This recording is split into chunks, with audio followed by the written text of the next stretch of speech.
Hello students, कैसे हो सब लोग। Class 12 subject biology. आज का टॉपिक है कृत्रिम कायिक जनन। यह कायिक जनन का ही दूसरा प्रकार है। कृत्रिम कायिक जनन किसे कहते हैं? तो जब कायिक जनन की क्रिया कृत्रिम रूप से जब कराई जाती है तो उसी को कृत्रिम कायिक जनन कहते हैं। जैसे यह 3 प्रकार का होता है, जैसे कलम लगाना, दाब लगाना तथा रोपण द्वारा। सबसे पहला नंबर देखते हैं कलम लगाना। जैसा कि आप लोग चित्र में देख रहे हैं कि यह विधि जो होता है सामान्यतः बरसात के मौसम में ही किया जाता है। इस विधि में सामान्यतः जैसे गुलाब हो गया या गुड़हल वगैरह या अंगूर वगैरह, नींबू वगैरह, अनार वगैरह में यह पूरा किया जाता है। इस विधि में क्या किया जाता है कि सबसे पहले पौधे के तने को लगभग 20-30 सेंटीमीटर लंबे तने को ज़मीन में थोड़े तिरछे करके और गाड़ दिया जाता है। उसके बाद कुछ दिनों के बाद देखा जाता है कि तने के ऊपर छोटी छोटी कलिकाएं विकसित होने लगती हैं और यह कलिकाएं पूर्ण रूप से विकसित होकर एक नया पौधा बना लेती हैं। तो यह इसे कहते हैं कलम लगाना। दूसरा नंबर है दाब लगाना। दाब लगाना अगर देखा जाए तो यह भी सामान्यतः अंगूर या स्ट्रॉबेरी या इसके अलावा नींबू वगैरह में यह यह प्रक्रिया पूरा किया जाता है। इस विधि में क्या किया जाता है कि पौधे के जो सबसे नीचे वाले तने होते हैं, यानी कि जो पूरी तरह से परिपक्व हो चुके होते हैं, उन नीचे वाले तने को ज़मीन के ऊपर रख करके और उसके ऊपर मिट्टी चढ़ा दिया जाता है। यह ध्यान रखा जाता है कि वह स्थान पूरी तरह से नमी युक्त हो और ऊपर से भी पानी वगैरह डाल दिया जाता है। उससे पहले उस जिस तने को ज़मीन में गाड़ा जाता रखा जाता है ज़मीन के ऊपर, उसको हल्का सा छील भी दिया जाता है। कुछ दिन के पश्चात देखा जाता है कि उस ज़मीन पर रखे हुए तने से अपस्थानिक जड़ें निकलने लगती हैं। उसके बाद क्या किया जाता है कि उस तने को पहले वाले पौधे से यानी पेरेंटल प्लांट से, जिसे पितरी पौधा कह सकते हैं, उस पेरेंटल प्लांट से कट करके अलग कर दिया जाता है और उस भाग को फिर बाद में ज़मीन में गाड़ दिया जाता है और इस प्रकार से नया पौधा विकसित हो जाता है। तीसरा नंबर देखते हैं कलम बांधना या रोपण द्वारा। इस विधि में क्या किया जाता है कि दो पौधे के बीच में से, पौधे के जैसे तना है वहाँ से बीच से कट कर दिया जाता है और कट करके और दो पौधे के अलग अलग भागों को जोड़ दिया जाता है।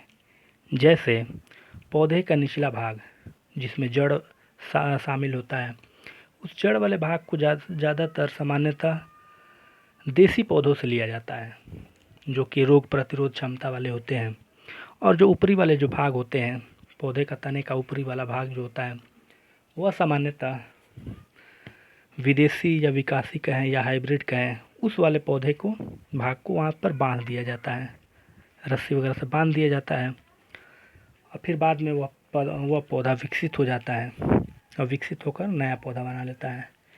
यह विधि भी अगर देखा जाए तो सामान्यतः जैसे अमरूद हो गया या इसके अलावा अंगूर हो गया, नाशपाती, आम या सेब वगैरह में यह विधि पूरा किया जाता है। अगला हेडिंग है कायिक जनन का महत्व। कायिक जनन का क्या क्या महत्व होते हैं, तो सबसे पहले नंबर वाइज देखेंगे। सबसे पहला महत्व यह होता है कि कायिक जनन में हमेशा आनुवांशिक रूप से जो भी नया पौधा तैयार होता है उसमें आनुवांशिक रूप से शुद्धता बनी रहती है।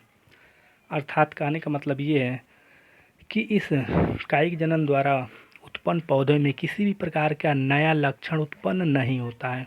जो भी लक्षण उसमें देखने को मिलते हैं वो सारे के सारे पहले वाले पौधे से मिले हुए लक्षण होते हैं। अर्थात नए नए पीढ़ी में भी हमेशा आनुवांशिक रूप से शुद्धता बनी रहती है। दूसरा नंबर ये है कि कायिक जनन में जो भी पौधे वगैरह विकसित होते हैं, उन पौधों को किसी भी प्रकार से न तो पुष्प उत्पन्न करने की आवश्यकता पड़ती है और न ही रंग और न ही सुगंध वगैरह, उन्हें उन पौधों को बनाने की आवश्यकता नहीं होती है। इसके अलावा देखें तो कायिक जनन जो होता है इसमें बहुत ही कम मेहनत लगता है और बहुत ही कम समय में ये हो भी जाता है। इसके अलावा यह भी देखा जाता है कि कायिक प्रवर्धन द्वारा जो भी पौधे तैयार होते हैं उनमें बीज के अलावा जो पुष्पन की क्रिया होती है वो बहुत जल्दी होती है। पुष्पन की क्रिया जल्दी होती है और फिर आगे निषेचन वगैरह की क्रिया होती रहती है। इसके अलावा अगला हेडिंग है अलैंगिक जनन की हानियाँ। इनमें क्या क्या हानियाँ हैं? तो सबसे पहला नंबर ये है कि अलैंगिक जनन द्वारा, यानी कि कायिक जनन द्वारा भी हम कह सकते हैं, अलैंगिक जनन द्वारा सबसे पहला हानियाँ यह होती हैं कि इसमें इनके द्वारा उत्पन्न किसी भी प्रकार के पौधों में विभिन्नताएं नहीं पाई जाती हैं, यानी कि आनुवांशिक रूप से शुद्ध होती हैं। और विभिन्नताएं अगर देखा जाए तो जैव विकास का आधार मानी जाती हैं, यानी कि ये पौधे पीढ़ी दर पीढ़ी चलते रहते हैं और इनमें किसी भी प्रकार की विभिन्नताएं नहीं देखने को मिलती हैं। दूसरा नंबर यह है कि अलैंगिक जनन द्वारा किसी भी प्रकार के संकर ओज जैसी संरचनाओं का अभाव होता है, यानी कि जो भी पौधे से अगर संतति यानी उसके नए संतान वाले पौधे बन रहे हैं तो उनमें संकर ओज यानी कि हाइब्रिड विगर किसे कहते हैं?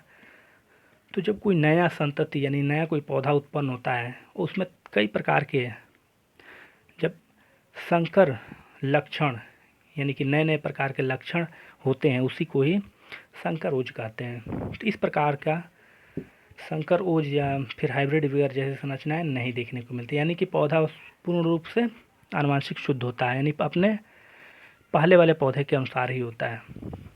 इसके अलावा देखें तो अलैंगिक जनन में जो भी बीजाणु जैसी संरचनाएं जो बनती हैं, जब कभी कभी उन्हें उचित अनुकूल परिस्थितियां जब नहीं मिलती हैं तो अंकुरित नहीं हो पाते हैं। इस प्रकार से वो बिल्कुल एक तरह से देखा जाए तो वो व्यर्थ हो जाते हैं। तो इस प्रकार से अलैंगिक जनन की कुछ हानियाँ हैं।